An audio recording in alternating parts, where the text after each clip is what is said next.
queria saber, Volete, né? Se as modernas ciências cognitivas e a semântica oferecem alternativas científicas para repensar as teorias, as teorias da representação kantiana. Como é que você vê essa questão? Então, essa questão também é muito interessante. Eu ouvindo o Negrelli, eu não sei, depois ele pode me corrigir, mas me parece que ele está associando as ciências cognitivas com alguma espécie de psicologismo, porque se for isso, certamente o Kant não era essa a sua intenção principal, né, descortinar condições psicológicas. Ele, de fato, num trecho do trabalho dele, que é um dos mais importantes da crítica da razão pura, chamada dedução das categorias, dedução transcendental das categorias, ele promete que ele vai conseguir provar que existe um direito, uma forma de construir o direito a conhecimentos a priori sobre a realidade empírica. Ou seja, ele vai provar, ele fala que ele vai provar o nosso direito a ter juízos que começam a conectar a intuição aos nossos conceitos puros de maneira a priori. E nesse trecho ele é bem categórico, falando que essa discussão não vai ser uma discussão sobre fatos psicológicos, sobre como nossa cognição realmente é. Ele fala, então, a gente poderia fazer essa distinção entre como a nossa cognição realmente é e como ela deveria ser, que seria uma parte normativa, que daí seria mais ligada aí ao que seria uma epistemologia de fato. E aí eu concordo com o Negrelli, de fato, o Kant, ele parece que ele está promovendo, ele está dando os instrumentos para que a gente possa construir nossa própria epistemologia, né? A gente possa construir nossa dedução das categorias, a gente possa deduzir as categorias, chegando a posições estáveis o bastante sobre o que sobre que juízos, sobre que teorias da verdade a gente consegue validar, né? Do ponto de vista humano, do ponto de vista das categorias que condicionam a possibilidade de conhecimento humano. Então, é nesse sentido que o Kant vai contra o psicologismo, chega numa epistemologia, mas depois recai de novo em uma coisa que ainda parece mais contingente ainda, que é a antropologia, né? Que é a coisa, né? Parece que assim, são as condições que o ser humano consegue trabalhar a verdade, são as condições em que o ser humano consegue colocar problemas sobre a verdade que ele mesmo pode resolver, ou seja, o Kant vai determinar que certos problemas, que são sobre as coisas em si mesmas, sobre conhecimento suprassensível, não são sequer problemas que a gente pode resolver. Por quê? Porque segundo as nossas possibilidades de intuição, nossas possibilidades de representar esse conhecimento em uma imagem, um exemplo, ou em uma imagem a priori, o que ele chama de esquema, o esquema matemático, por exemplo, o esquema geométrico, a gente não vai conseguir, a gente não vai ter nenhum instrumento para tornar isso intuitivo. Então, ele fala que isso está além do limite da representação em geral. Só que essa é uma condição normativa. Agora, é interessante, porque é normativa, ao mesmo tempo, depende das condições humanas. Esse dilema kantiano é muito difícil de sair dele. É muito difícil. É muito difícil. O próprio Kant achou que isso não ia tornar ele um berkeliano, como o Negrelli reconheceu, observou. Mas, de fato, tem uma coisa ali que é extra berkeliana, porque o Berkeley seria só um psicologista. Mas ele continua tornando difícil a gente sair das condições antropológicas do conhecimento. Quando ele fala de sujeito, subjetividade, e ele tenta dar um tom normativo para isso, ainda assim a normatividade vem da onde? Né? A gente fica meio mistificado, porque parece assim, tudo bem, né? De onde vem essa pressão normativa para que a gente conheça as coisas do jeito que a gente conhece? É porque nós somos seres humanos, ou porque a gente tem uma razão desse tipo, porque a gente tem uma razão que funciona assim, porque nossa razão é limitada a esse tipo de intuição, a esse tipo de representação intuitiva, por exemplos, né, quer dizer, apresentação intuitiva por Kant. Ou por exemplos, né? Ou você representa por exemplos, ou por esquemas matemáticos, esquemas geométricos, né? Imagens, experimentos mentais, né? Que são intuições também. Quando você começa a fazer experimentos para construir um triângulo de novo. Então, essa parte da teoria do Kant, ele desliza. Né? Ele parece que está indo para descrever uma realidade completamente normativa, completamente a priori, e ele desliza para assim, tipo, a única explicação que eu tenho para isso é que é assim que o sujeito consegue contribuir para o conhecimento. E o sujeito humano, né, ou a racionalidade humana, ele fala muitas vezes que a racionalidade não é só humana, né, é a própria razão em geral, mas é o modo como o ser humano consegue trabalhar racionalmente. porque ele precisa das suas faculdades de entendimento e de intuição para conseguir construir representações racionais. Ok. Lu, você quer falar mais um pouquinho? Não. Eu não sei se eu respondi a questão direitinho, mas eu fui para o outro lado. Tá ótimo. Antes de passar a bola para vocês dois fazerem perguntas, um para o outro, eu queria fazer uma última pergunta para você, Valete. Quando a gente fala aí na moderna ciência cognitiva e a semântica, você colocaria limites, né, nessas duas disciplinas para reabrir a discussão kantiana sobre uma visão global da racionalidade humana? Sim. Eu acredito que tanto a ciência cognitiva, quando é entendida dessa maneira, como uma ciência que o Kant fala que é quid facti, é uma expressão em latim, tá? Que significa sobre fatos, né? Deu uma travada aí, Lucas. Valete, vamos esperar voltar. Travou de novo lá, o Volete. Vamos esperar destravar. Negrelo, vai preparando as suas perguntas aí pro Volete, viu? Assim que ele destravar lá, eu vou abrir para vocês baterem bola aí um com o outro. E recomeçar. Tá. Então tá. Eu acho que eu consigo fazer de maneira mais sintética essa resposta. Eu acredito que sim, se a ciência cognitiva for entendida como ciência de fatos de cognição, por exemplo, um juízo como verdadeiro, em vez de uma ciência normativa sobre quais são as condições da verdade, né? Quais são as condições de verdade no juízo.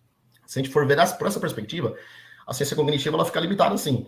E a semântica também. A semântica, por mais que ela pareça que seria uma ciência mais normativa, sobre condições do significado, ela explora a questão do significado através de problemáticas empíricas também, que são as condições da computação. Né? Hoje você vê que a semântica ajudou a construir toda a nossa revolução computacional. E as condições de computação em geral, apesar de elas parecerem mais normativas, porque parece que, né, você vai falar como poderia se...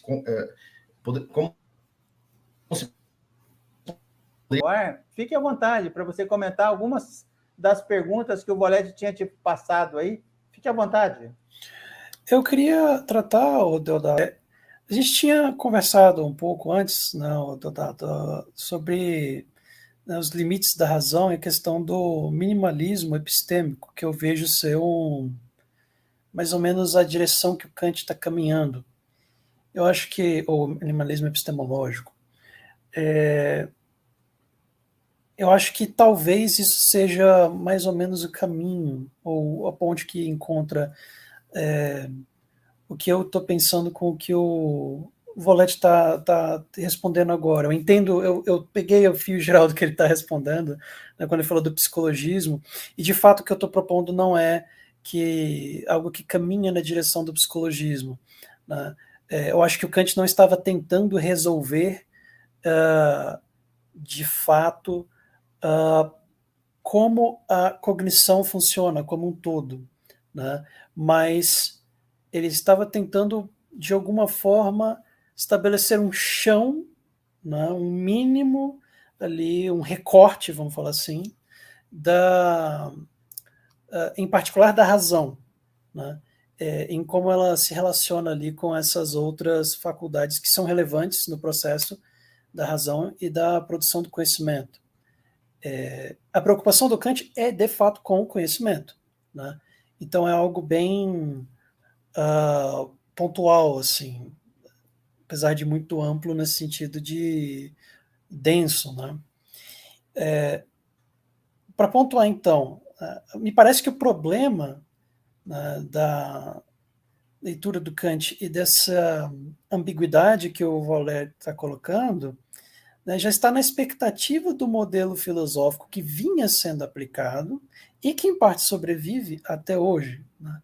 Esse modelo parece esperar do Kant uma solução categórica e determinante, sim ou não, né, para um problema de complexidade potencialmente infinita e, portanto, quase que, por definição, indeterminado.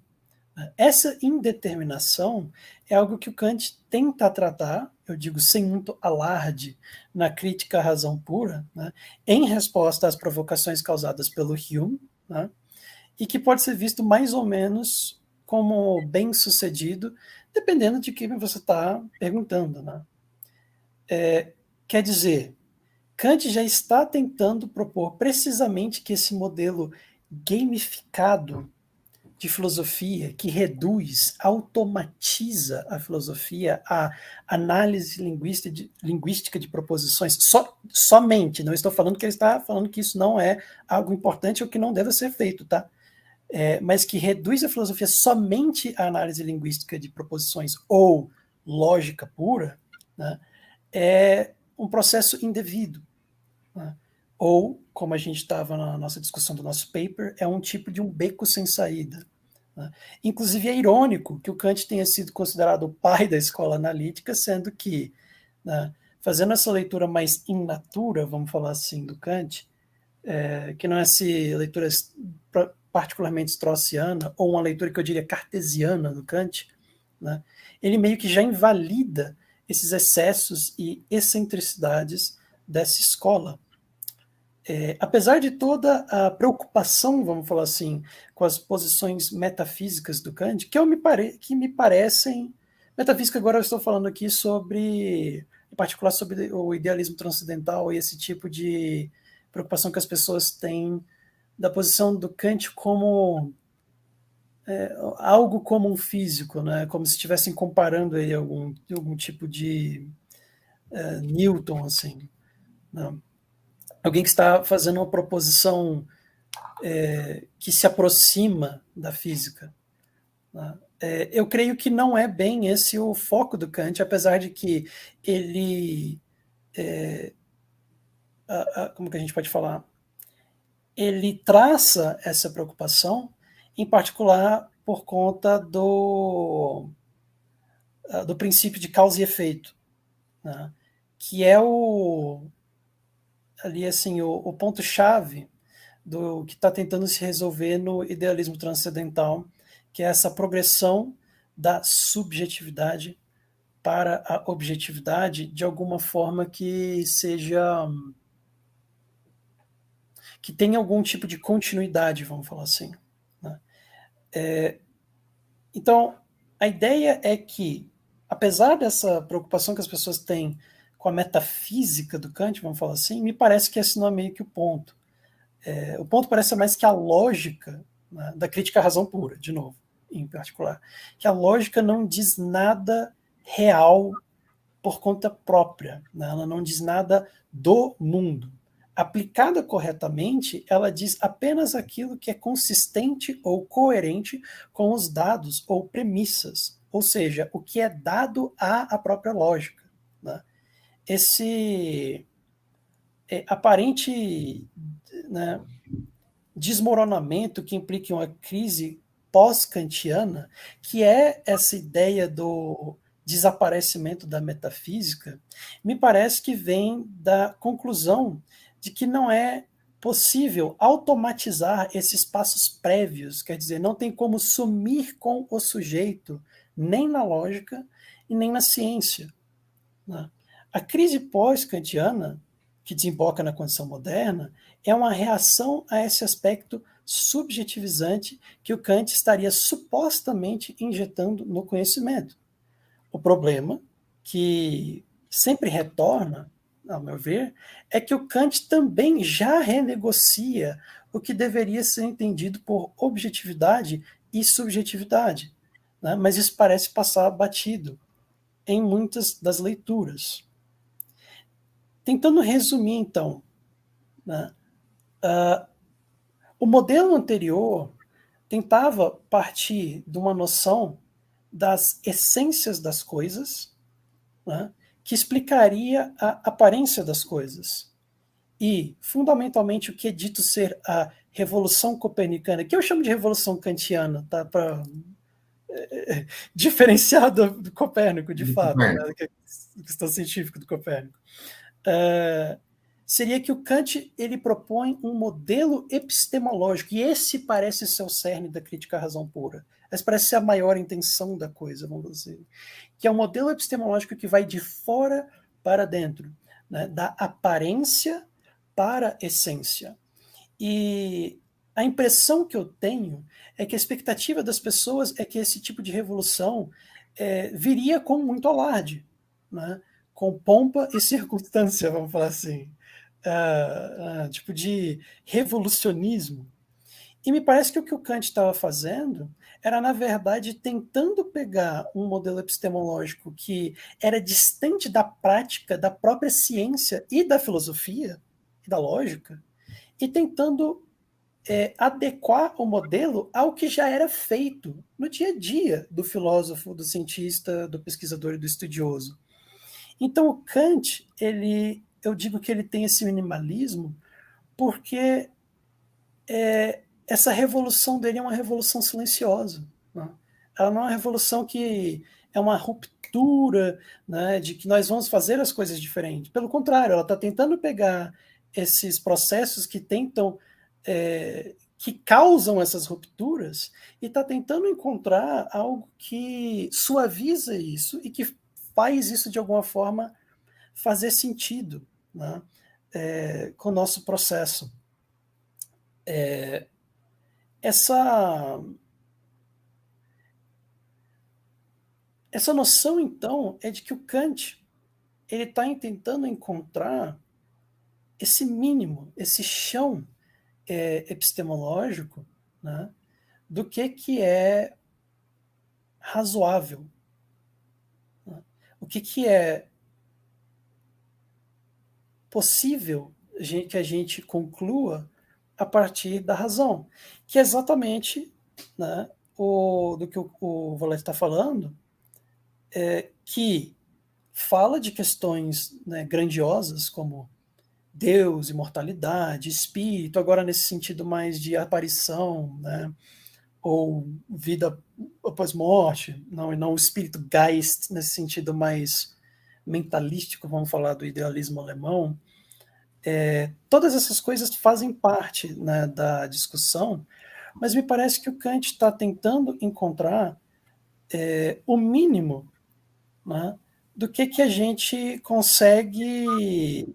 Ele fala representar, o Volete, não está errado, tá? Eu estou tentando aqui traduzir esse representar para uma linguagem talvez mais cotidiana. É aquilo que a gente consegue imaginar e conceber. Ele está colocando que o ser humano tem uma limitação daquilo que é ao menos possível imaginar, que vai de encontro a essa ideia do que é inefável, que é geralmente comparado com Deus. Mas agora a gente não precisa estar restrito à ideia de Deus. A gente pode ter complexidade o bastante no mundo, no universo, hoje na física quântica, que a gente encontre uma parede, vamos dizer assim, na nossa busca pelo conhecimento, que não é mais um problema de verificação ou de, vamos dizer, processamento matemático, computacional, mas é porque nós estamos tão distante da nossa capacidade básica cognitiva, chame de imaginação, né? Nós estamos tão distantes daquilo que a gente pode imaginar que nós não conseguimos mais falar sobre isso.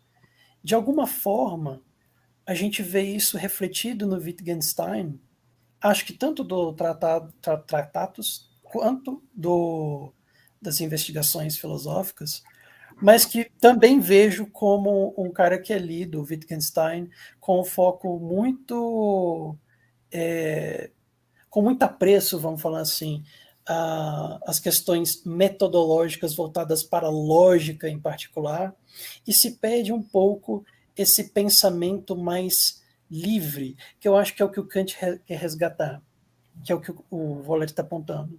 Esse pensamento livre é isso que seria essa metafísica, é isso que precede. Mas o que o Kant está dizendo para nós, que esse ponto sobre a ingenuidade que o Voller está falando, eu não posso simplesmente pensar e onde faz sentido dizer que isso basta, né? Eu preciso, para produzir o conhecimento, Isso ele fala na introdução, inclusive, né, no prefácio da Crítica à Razão Pura. Eu preciso interrogar a realidade como alguém que interroga um prisioneiro. Ele fala algo nesse sentido, né? Eu preciso fazer as perguntas corretas e a realidade vai me dar somente as respostas àquelas perguntas que eu faço.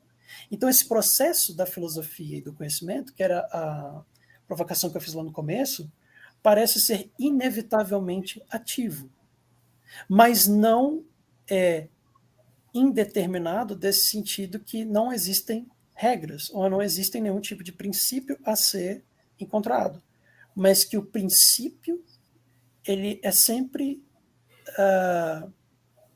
no nível daquilo que aparenta. E aparenta né, eu vou resumir aqui de uma forma que eu acho que vai fazer sentido, em particular para o Volé, eu não sei se vai fazer sentido para todo mundo, mas que é: as aparências não nos enganam. Nós nos enganamos sobre as aparências.